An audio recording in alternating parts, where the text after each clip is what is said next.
I actually think that we will see the value of technology peak and then start to decline relative to the value of content.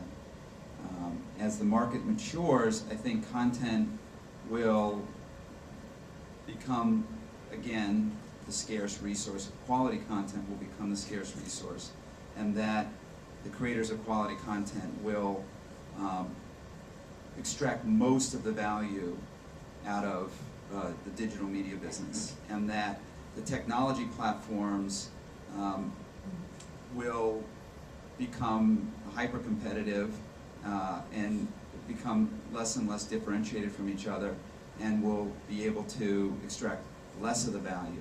But I think that it's an evolving system, and today, I think that it is true that the technology platforms are probably extracting more value than maybe they deserve, and the content owners are extracting less value than they deserve.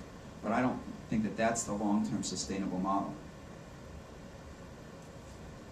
I'd like to address your quote here.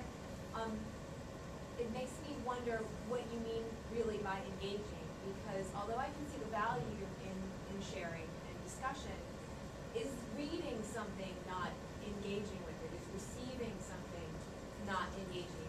Consideration. I mean, does everything need to be a dialogue? Does everything need to be crowdsourced and shared and commented and liked? Can it just be heard and that be a form of engagement? So what do you mean you don't even want it? Well, have you ever read something and never discussed it with anybody? Okay, well, so I don't do it that way. So, I said I don't. Right? So if I read something that moves me, I want to tell somebody about it. I want to tell my wife. I want to tell my kids. I want to tell my friends. I want to talk about it in class. I want to, I want to have a discussion about it. That's why I think book clubs are so great. You read a book and you can discuss it. I don't like the idea that an idea goes into my brain and stops there. So that's how I'm made up. I'm not suggesting necessarily that everybody's made up that way, but I think there's a lot of people who are made up that way. And I think the power of the internet is that for people who are made up that way, it's an amazing platform.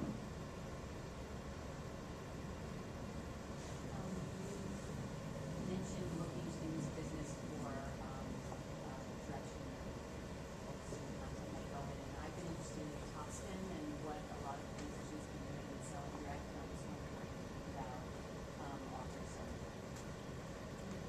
So the question is, in the music business, there's a movement to musicians starting to sell direct.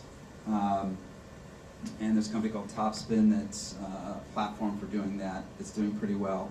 The question is, can authors sell direct? And I think it depends. As this gentleman said, there's still a role of the editor in this world, and there's still a role of the curator in this world. And so I think the functions that a publishing company provides, maybe the manufacturing and sales distribution into the bookstores may not matter so much going forward, but I still think that that upfront work to select and edit and improve the product very valuable. And I think the music business might not need that quite as much.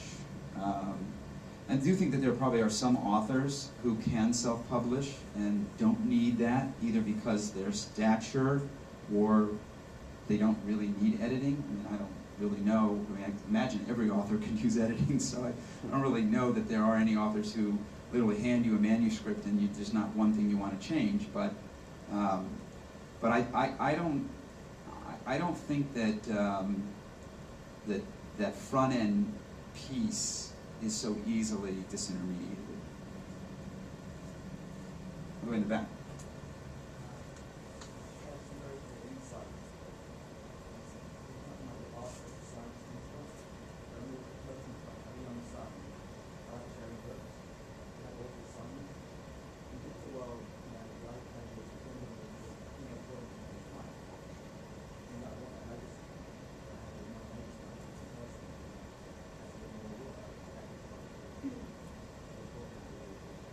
Yes, the question is, you know, in the analog form, you know, the author could sign the book, or you could annotate in the book, and that the digital form doesn't really allow that. And I think that's really true. You know, I still have a vinyl collection. I still listen to vinyl records, and we still have a huge number of bookshelves in our home, and we collect books. There is a romantic value of the analog form that the digital form doesn't have. I think it's very interesting to look at the difference between collecting and consuming. And so there are many examples of musicians now who will put out a digital record and an analog record. A very small subset of the fan base will buy the vinyl record, and they'll charge a lot of money for it. They'll charge 30 or 40 bucks for it. But they'll make a fair bit of money on the analog piece. And I would suggest that the reason people are buying the analog is for that collector value, that romantic value that you don't get with the digital form. And so I might read the book on the Kindle, and if I like it a lot, I might go buy the hardback and stick it in my bookshelf as a way to say, I read this book, I love this book, I want to have my own little trophy to this book in my home. And I think that's a fine thing. All the way in the back.